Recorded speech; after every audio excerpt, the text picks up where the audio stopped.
Hello बच्चों, आज हम लोग देखेंगे अपना हिंदी मीडियम।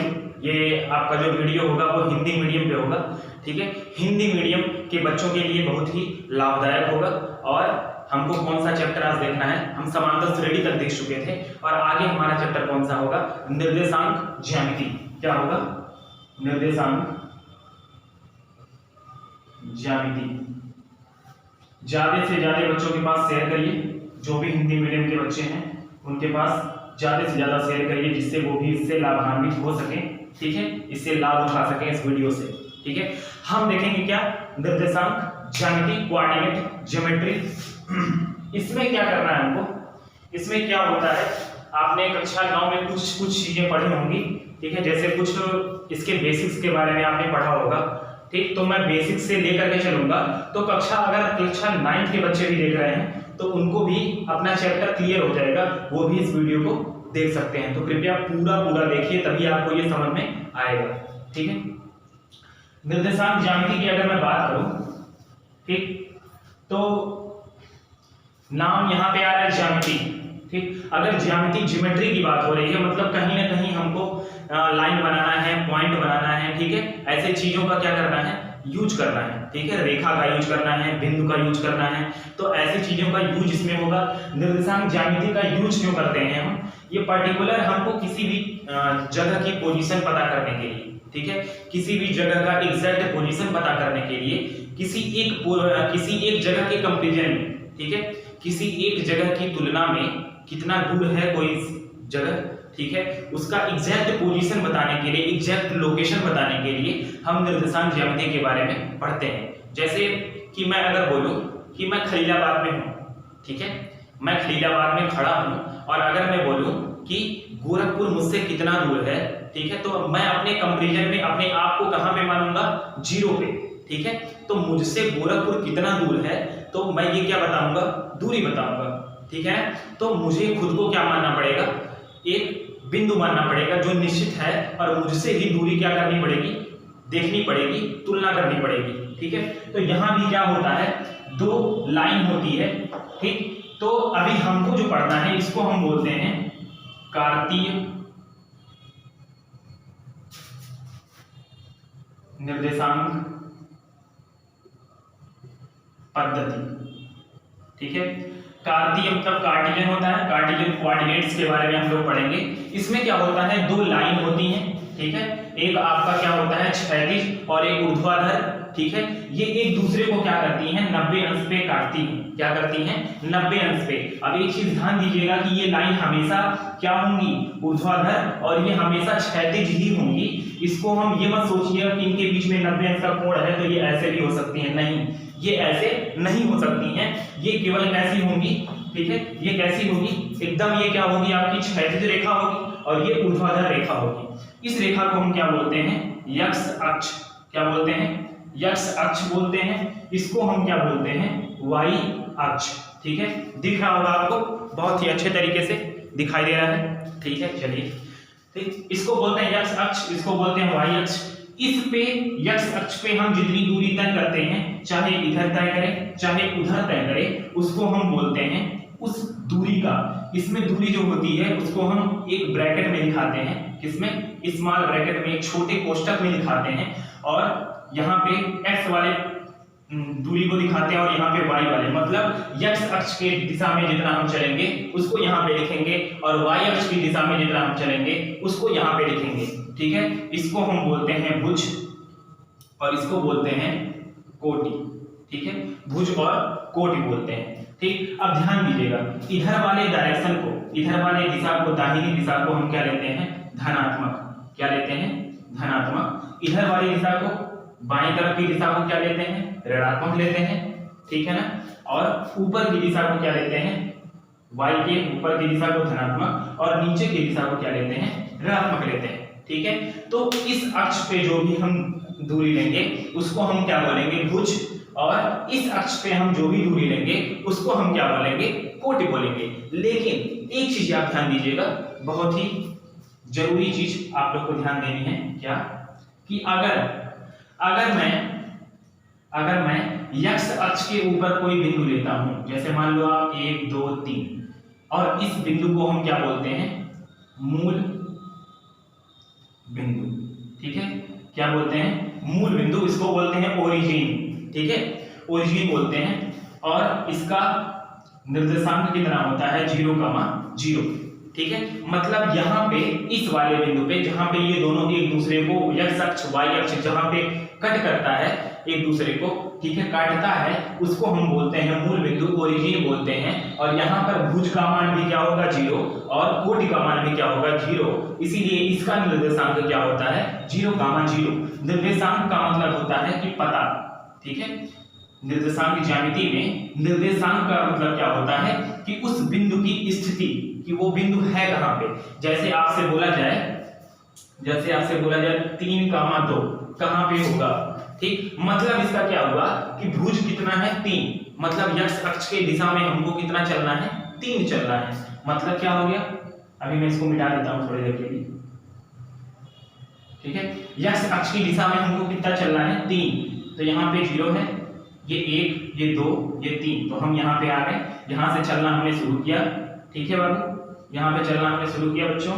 ठीक, यहाँ से हमने चलना शुरू किया और कहाँ पे पहुंचे, 3 पे। ठीक, अब यहाँ से भुज पे हमने कितना चला, 3, मतलब x अक्ष की दिशा में कितना चला, 3। उसके बाद हमको किधर चलना है, कोट की तरफ, और कोट की तरफ कितना चलना है, 2 चलना है। ठीक, धन 2 है तो कितना चलेंगे, ऊपर 1, 2। ठीक है, तो ये क्या हो जाएगा आपका 1 और ये 2, तो ये कौन सी बिंदु हो जाएगी, 3,2। ठीक है, मतलब y की दिशा में कितना चला, पहले हम x की दिशा में चले कितना, 3, फिर y की दिशा में कितना चले, 1 और 2। ठीक है, तो इस बिंदु की स्थिति क्या हो जाएगी, यहाँ पे है, और ये x में कितना चला, 3, और y में कितना चला, 2। लेकिन अगर आपसे पूछा जाए कि इस बिंदु की x अक्ष से दूरी कितनी है, इस बिंदु की x अक्ष से दूरी कितनी है, ये बताओ। ये क्या है, x अक्ष। ठीक, इससे दूरी इस बिंदु की कितनी है, ये है ना दूरी। ठीक, तो कितना है, ये 2। ठीक है, और इस बिंदु की y अक्ष से दूरी कितनी है, y अक्ष से दूरी कितनी है, ये है ना आपकी दूरी, y अक्ष से ये दूरी है, ये y अक्ष था और ये बिंदु थी, तो y अक्ष से यहाँ तक ये दूरी हो गई, कितना है, y अक्ष से दूरी 3। ठीक है, इसीलिए थोड़ा सा कंफ्यूजन होता है। भुज का मतलब क्या होता है, भुज का मतलब होता है y अक्ष से बिंदु की दूरी। ठीक है, और कोटि का मतलब क्या होता है, x अक्ष से बिंदु की दूरी। ठीक है, भुज क्या होगा, y अक्ष से बिंदु की दूरी, और कोटि क्या होगा आपका, x अक्ष से उस बिंदु की दूरी।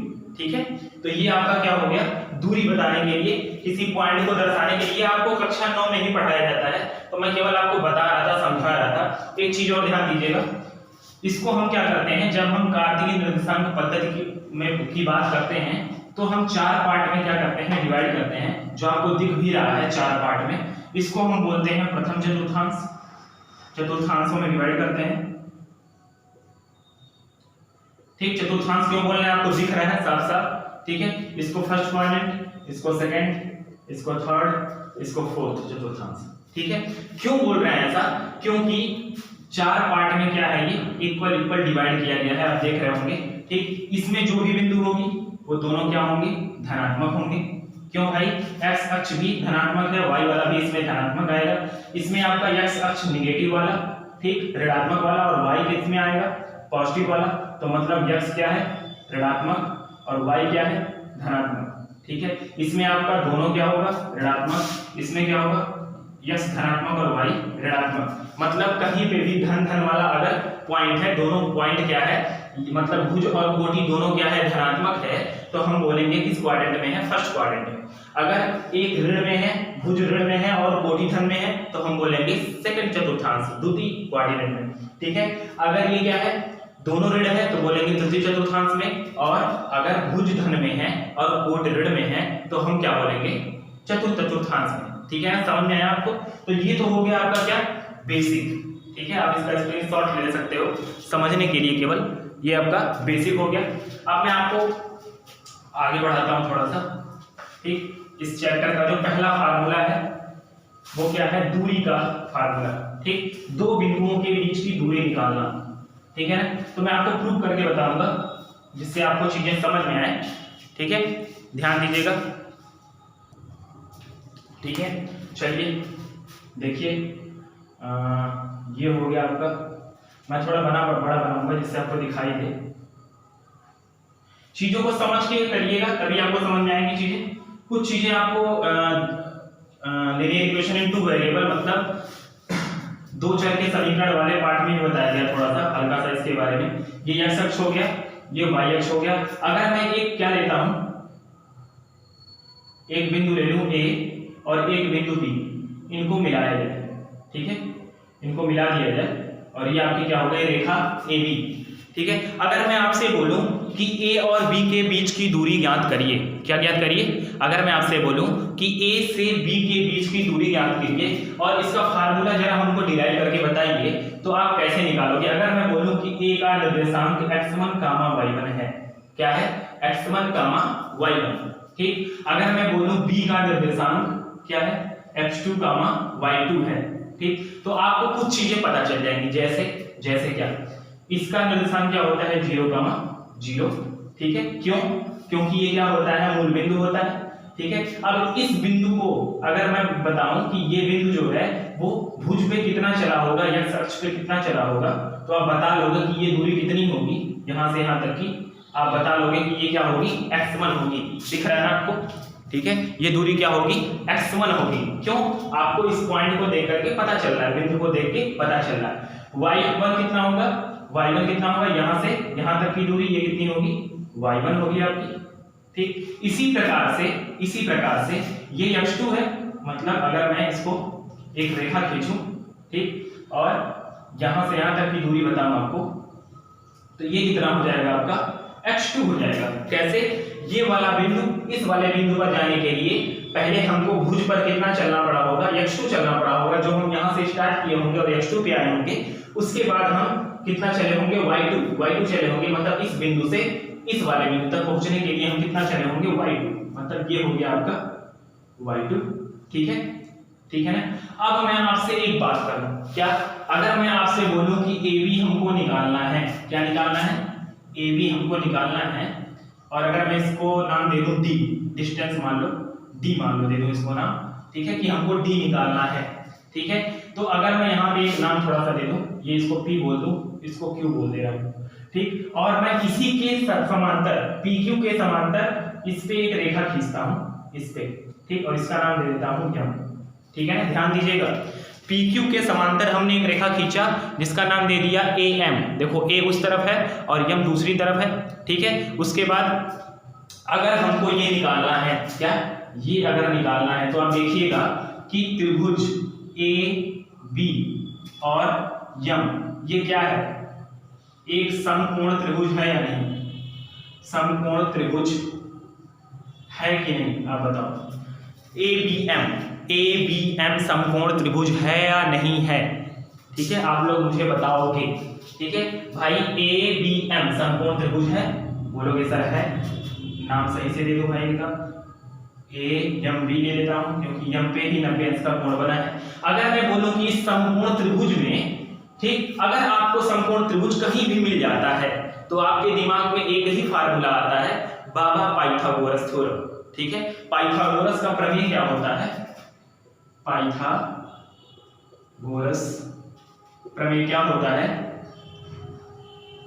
क्या होता है पाइथागोरस प्रमेय, कि कर्ण का स्क्वायर बराबर लंब का स्क्वायर। बहुत सर बचपन से याद कर रहे हैं, पागल हो गए याद कर करके, समझ में नहीं आता क्यों ये याद करवाया जाता है। कर्ण का इसीलिए याद करवाया जाता है, कर्ण का स्क्वायर बराबर लंब का स्क्वायर प्लस आधार का स्क्वायर, ठीक। मैं क्यों कर रहा हूं ये सब नौटंकियां, क्योंकि मुझको यही निकालना है भाई, ठीक है। इस त्रिभुज में ये AB क्या है, AB कर्ण है, ठीक है, ये AM क्या है, ये आधार है, और ये BM क्या है, ये लंब है, ठीक है। तो इसी का यूज करके हम क्या कर लेंगे, कर्ण को निकाल लेंगे, लेकिन उसके पहले हमको लंब पता होना चाहिए और आधार पता होना चाहिए। तो ये बताओ कि AM जितना AM होगा उतना ही PQ होगा या नहीं होगा ना। तो ये देखो PQ कितना होगा, ये पूरा x2 है और ये इतना x1 है, तो x2 में से अगर x1 को माइनस कर दें तो pq आएगा या नहीं आएगा? आएगा ना? क्या आएगा? x2 माइनस x1, मतलब जितना ये होगा उतना ही ये भी होगा। मतलब अगर मैं आधार की बात करूं, आधार या am इसको नाम दे दें, तो इसकी वैल्यू कितनी आ गई? x2 माइनस x1, ठीक है। उसके बाद अगर मैं लंब की बात करूं, लंब की, ये देखना, ये पूरा कितना है? y2, ठीक है ना। ये इतना कितना है? सॉरी, ये इतना कितना है? am, ये कितना है? ap, y1 है, तो ये भी क्या होगा? ये भी y1 होगा यहां से यहां तक। तो ये बताओ y2 में से इतना अगर माइनस कर देंगे तो इतना आएगा कि नहीं आएगा? मतलब कि लंब बराबर क्या हो जाएगा?